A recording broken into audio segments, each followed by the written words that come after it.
ओम नमो भगवते रुद्राय। श्री शिव महापुराण। देश काल पात्र और दान आदि का विचार।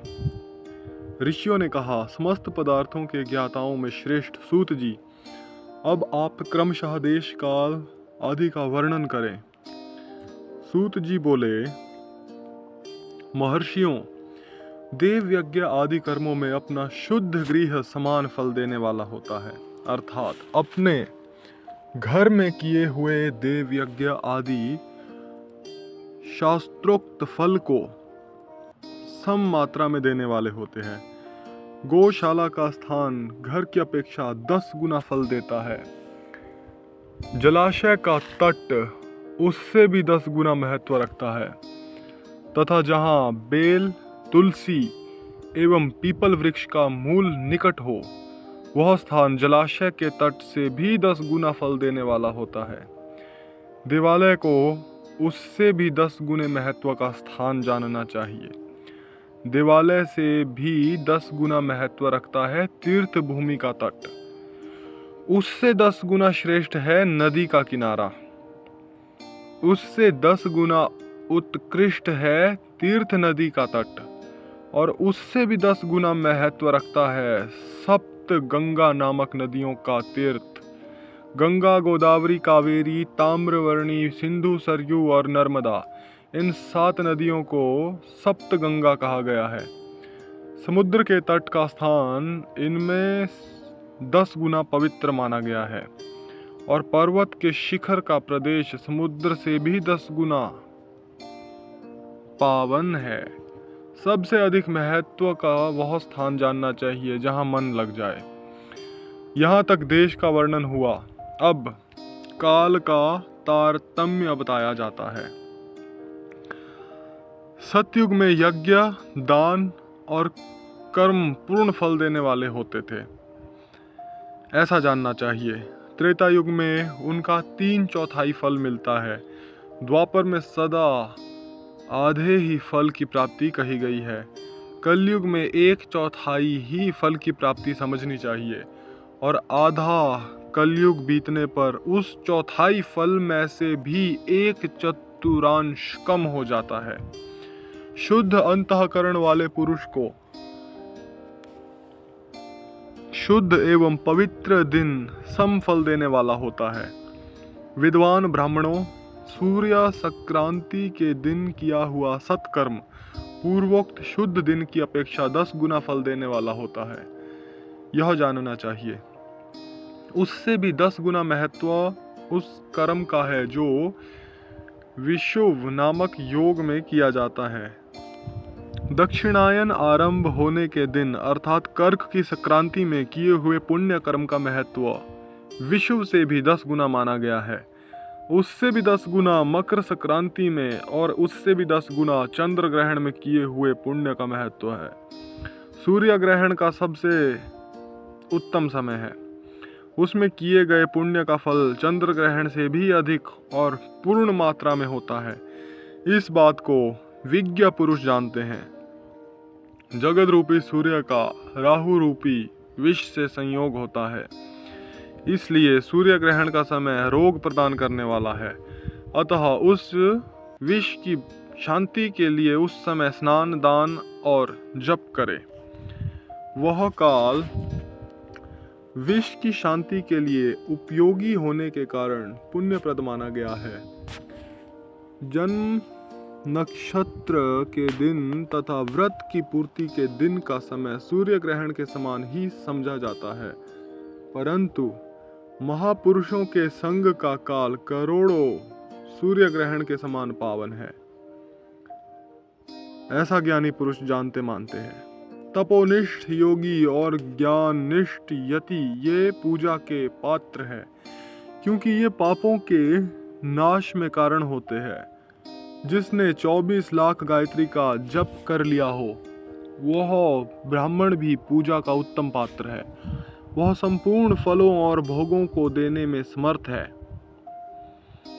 जो पतन से त्राण करता अर्थात नरक में गिरने से बचाता है, उसके लिए इसी गुण के कारण शास्त्र में पात्र शब्द का प्रयोग होता है। यह दाता का पातक से त्राण करने के कारण पात्र कहलाता है। गायत्री अपने गायक का पतन से त्राण करती है, इसीलिए वह गायत्री कहलाती है।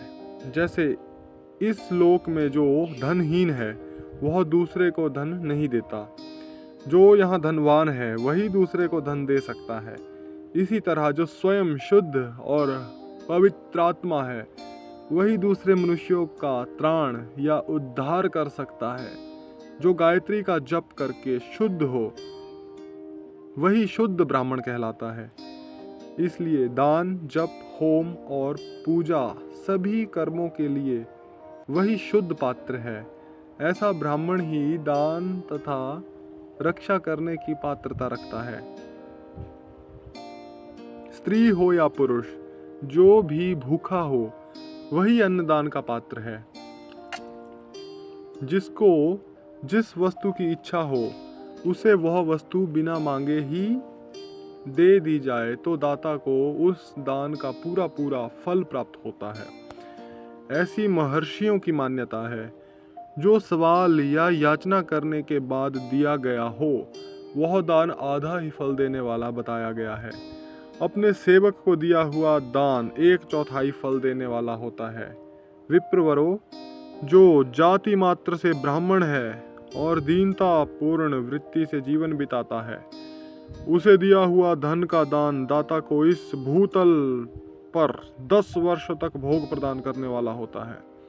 वही दान यदि वेद वेत्ता ब्राह्मण को दिया जाए तो वह स्वर्ग लोक में देवताओं के वर्ष से 10 वर्षों तक दिव्य भोग देने वाला होता है।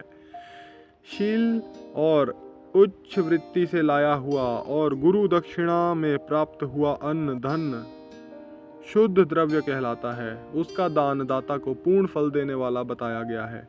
क्षत्रियों का शौर्य से कमाया हुआ, वैश्यों का व्यापार से आया हुआ और शूद्रों का सेवा वृत्ति से प्राप्त किया हुआ धन ही उत्तम द्रव्य कहलाता है।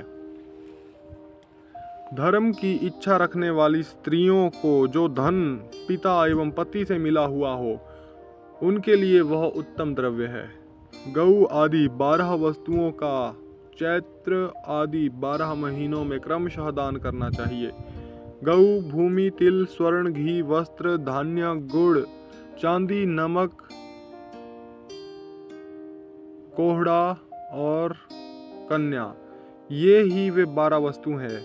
इनमें गोदान से कायिक, वाचिक और मानसिक पापों का निवारण तथा कायिक आदि पुण्य कर्मों की पुष्टि होती है। ब्राह्मणों, भूमि का दान इहलोक और परलोक में प्रतिष्ठा की प्राप्ति कराने वाला है। तिल का दान बलवर्धक और मृत्यु का निवारक होता है। स्वर्ण का दान जठराग्नि को बढ़ाने वाला तथा वीर्यदायक है। घी का दान पुष्टिकारक होता है। वस्त्र का दान आयु की वृद्धि कराने वाला है, ऐसा जानना चाहिए। धान्य का दान अन्न धन की समृद्धि में कारण होता है। गुड़ का दान मधुर भोजन की प्राप्ति कराने वाला होता है। चांदी के दान से वीर्य की वृद्धि होती है। लवण का दान षड्रस भोजन की प्राप्ति कराता है। सब प्रकार का दान सारी समृद्धि की सिद्धि के लिए होता है। तृज्य पुरुष कुष्मांड के दान को पुष्टिदायक मानते हैं। कन्या का दान आजीवन भोग देने वाला कहा गया है। ब्राह्मणों, वह लोक और परलोक में भी संपूर्ण भोगों की प्राप्ति कराने वाला है। विद्वान पुरुषों को चाहिए कि जिन वस्तुओं से श्रवण और आदि इंद्रियों की तृप्ति होती है उनका सदा दान करें। श्रोत आदि 10 इंद्रियों के जो शब्द आदि 10 विषय हैं उनका दान किया जाए तो वे भोगों की प्राप्ति कराते हैं तथा दिशा आदि इंद्रिय देवताओं को संतुष्ट करते हैं। वेद और शास्त्र को गुरुमुख से ग्रहण करके गुरु के उपदेश से अथवा स्वयं ही बोध प्राप्त करने के पश्चात जो बुद्धि का यह निश्चय होता है कि कर्मों का फल अवश्य मिलता है, इसी को उच्च कोटि की आस्तिकता कहते हैं। भाई, बंधु अथवा राजा के भय से जो आस्तिकता, बुद्धि या श्रद्धा होती है वह कनिष्ठ श्रेणी की आस्तिकता है, जो सर्वथा दरिद्र है। इसलिए जिसके पास सभी वस्तुओं का अभाव है वह वाणी अथवा शरीर द्वारा यजन करे। मंत्र, स्तोत्र और जप आदि को वाणी द्वारा किया गया यजन समझना चाहिए तथा तीर्थ यात्रा और व्रत आदि को विद्वान पुरुष शारीरिक यजन मानते हैं। जिस किसी भी उपाय से थोड़ा हो या बहुत देवतार्पण बुद्धि से जो कुछ भी दिया अथवा किया जाए वह दान या सत्कर्म भोगों की प्राप्ति कराने में समर्थ होता है। तपस्या और दान ये दो कर्म मनुष्य को सदा करने चाहिए तथा ऐसे गृह का दान करना चाहिए जो अपने वर्ण, चमक दमक या सफाई और गुण सुख सुविधा से सुशोभित हो। बुद्धिमान पुरुष देवताओं की तृप्ति के लिए जो कुछ देते हैं वह अतिशय मात्रा में और सब प्रकार के भोग प्रदान करने वाला होता है।